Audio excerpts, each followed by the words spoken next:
Hello, my friends. Welcome to Porn and Tea with Anthony. In today's episode, we're going to be addressing the effects of pornography and how it affected an individual's life. So, on this little podcast we're doing here, I'll be bringing on people around the channel and the community. That is the NoFap documentary from Truth Serum's channel, which is my YouTube channel. And we'll be bringing on subscribers and different people who've had their lives affected by pornography and just have a conversation about it over a cup of tea. So, this is why this little podcast is called Porn and Tea with Anthony. Today I'm drinking some nice Lipton tea. It says Be More Tea and Chazer, our guest. What are you drinking? Oh, I'm drinking nettle. I've never Nettle had it tea. before. That's a really weird type of tea to be talking to porn to. Yeah, it is. I mean, I've never tried it. I found it in the cupboard at the back. Because we had to have tea to start this, so I hope you we enjoyed did. it. So let's get into it. What age did you start using pornography? At Sorry, your mic's cutting out. around 13. That's 13 years old. And you're about, what? Almost 17 now, right?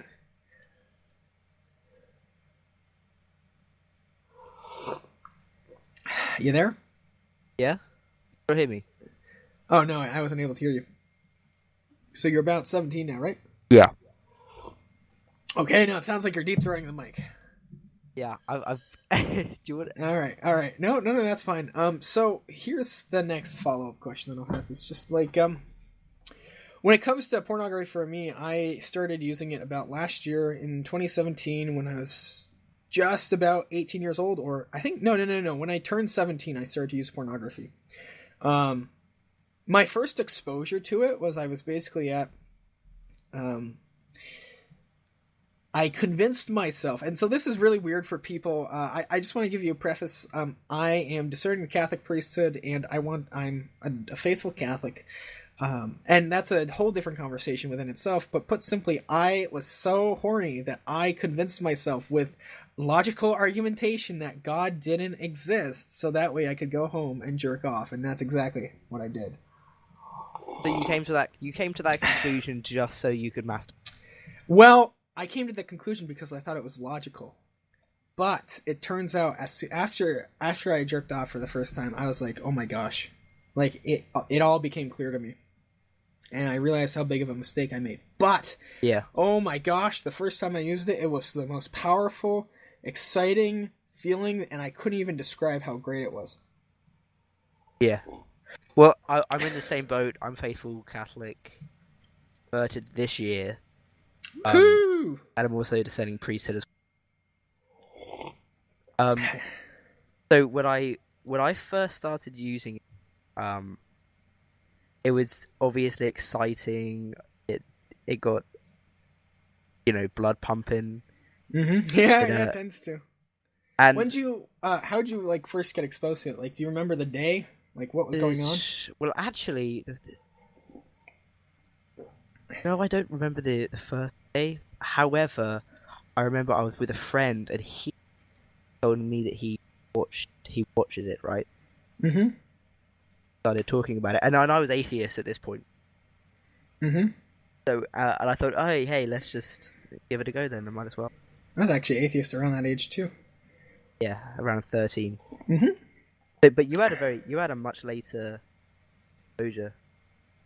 Oh yeah, well, it was so like ingrained in me as a child. Like, don't ever touch yourself and don't like do anything down there. And so I never did. And I was 17, and I was just like, I had a conversation with someone before. They were like, you know what, just try it, learn your sexuality. It's not healthy to not express your sexual desire. And I kind of fell for that. And I'm like, okay, I'm just gonna try it. And I did it, and it was the worst mistake of my life. One of the worst mistakes I ever made, because for the next year, I just was stuck on the thing. And it was so hard. Like, I always tried to stop, but I never got quite my feet under it. I think one day I went for 2 months without using it. And then after that, I just could never get back up there. And I'd break around, like, I actually, for a while, I was up to like 20 days. And then I started to keep falling. And then it got down to like 15 days, and then I started to fall from that, and then got down to like a week, and then it started to get down to a couple days, and then it was some. And then usually how it went was I'd go for like a week. After I went to confession, I'd be able to stay strong for a week. But when I broke, I usually broke for the whole week, and I used it like several times every day. Yeah, I find that you as know? well. Yeah, so that's how it would be. Like I'd be fine, but when I relapsed hard for the next 3 days. Usually, I'd masturbate like maybe 3 or 4 times each day. Well, it's because you're. Well, for me, it was your mentality was, well, you've got to go to confession anyway. Mm-hmm. So and then also you don't have that direct line of grace to God. Yeah. Well, you've chosen to break away from that. Yeah, because it's all a choice. At the end of the day, like, porn is a choice. I think everything we make is, at the end of the day, a choice. But there's a healing power to confession. Like, after you use pornography, it's like one of the worst feelings. But I always felt I could get back on my feet whenever I went to confession. Like, I would always, like, at least for the bare minimum, I always would go like about a week without it. And usually I'd always be like, okay, if I just make it to Sunday. Because there were many days I'd have to go to church and not receive the Eucharist. Yeah, I've had to do that a few times.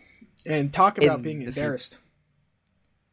Like, especially, like, I'm a lector at my church. And so, like, they would all see me, like, I bet, they were wondering, why is he not receiving the Eucharist? Like, what's going on? Yeah, I'm an altar server as well, so... yeah, it's weird stuff, man.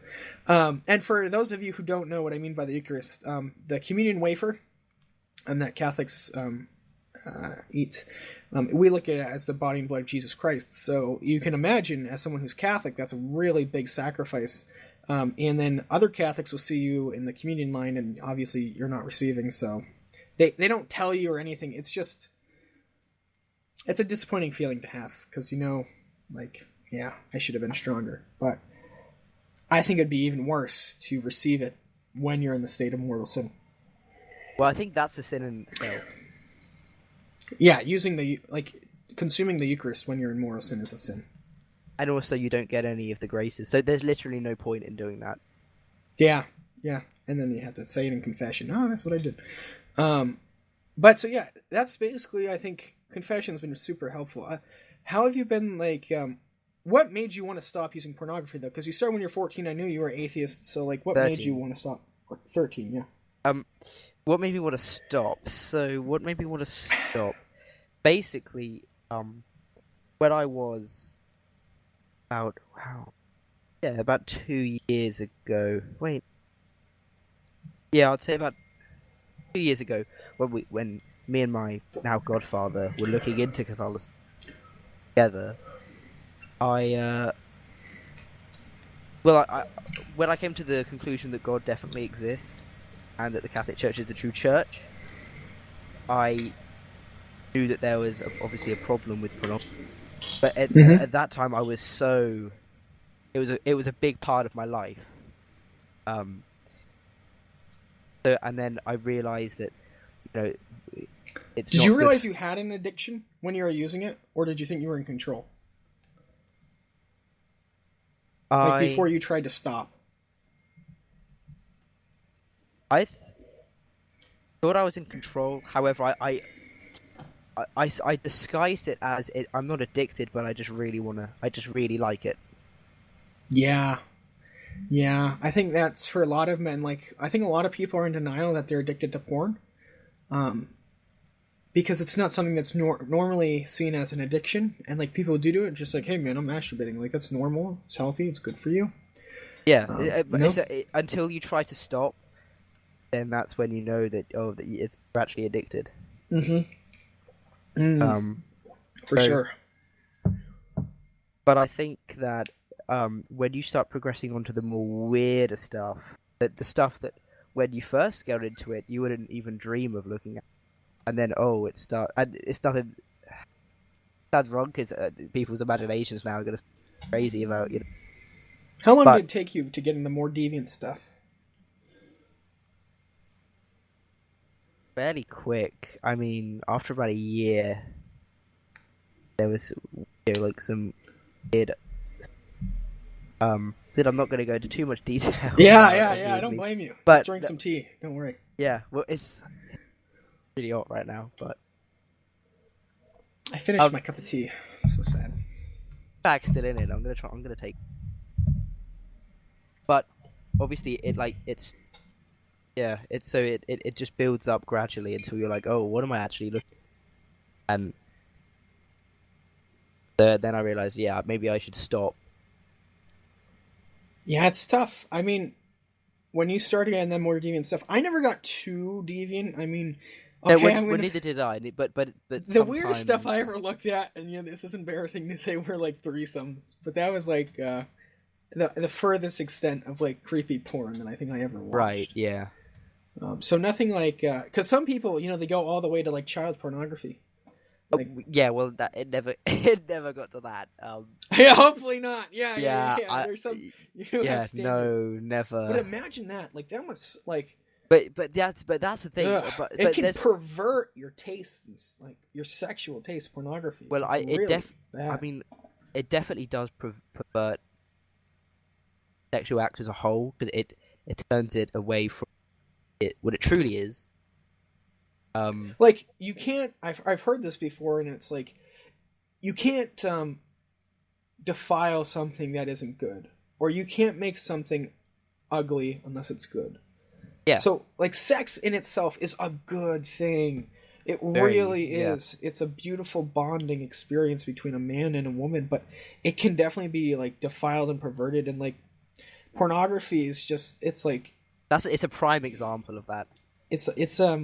It plays on our carnal desires of lust, and to embrace that, it's like you're taking a mud shower. It's like taking a muddy shower after you stop using pornography. Because I think a lot of people don't even know they're taking that. It's like they're bathed in mud. They don't know anything else. But they don't know that. Yeah, it's like they were born in mud and they've never known anything else. It's mud showers.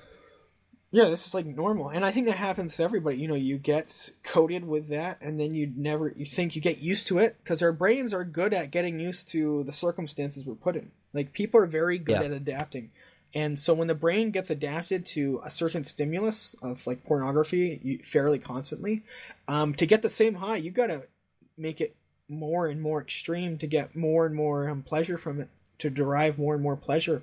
And so the biggest problem is with pornography is if you keep indulging in those behaviors, people get really whacked out sexual tastes from it.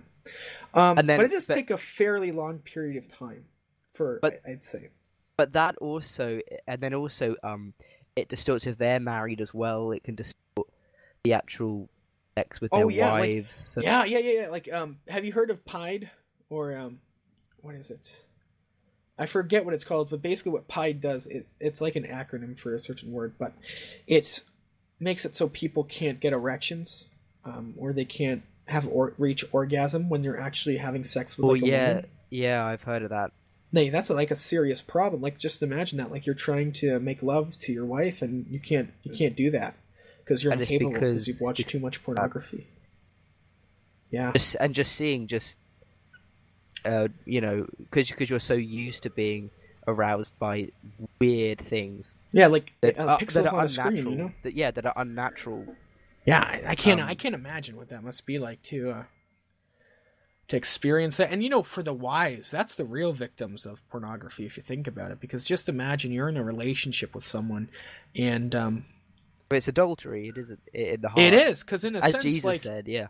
Yeah, I mean, you're falling and you're finding love to a different woman than the one you should be focusing on, like giving your love to, and I would say it's definitely wholeheartedly cheating. I mean, obviously people can, and the big thing about this is, obviously right now I'm talking to Chazer, another Catholic friend of mine, but I think pornography isn't a religious issue. I think we can both say that. It isn't. I definitely think I have in the future to bring on people of all different faiths, beliefs, backgrounds to talk about the serious issue that pornography is, and the role it plays in really being a detriment to the lives of men and women.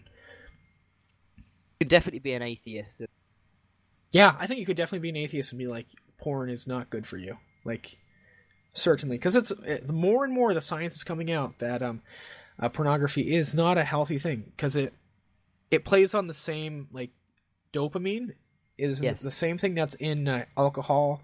When you drink a lot of alcohol, or you have sex just normally, and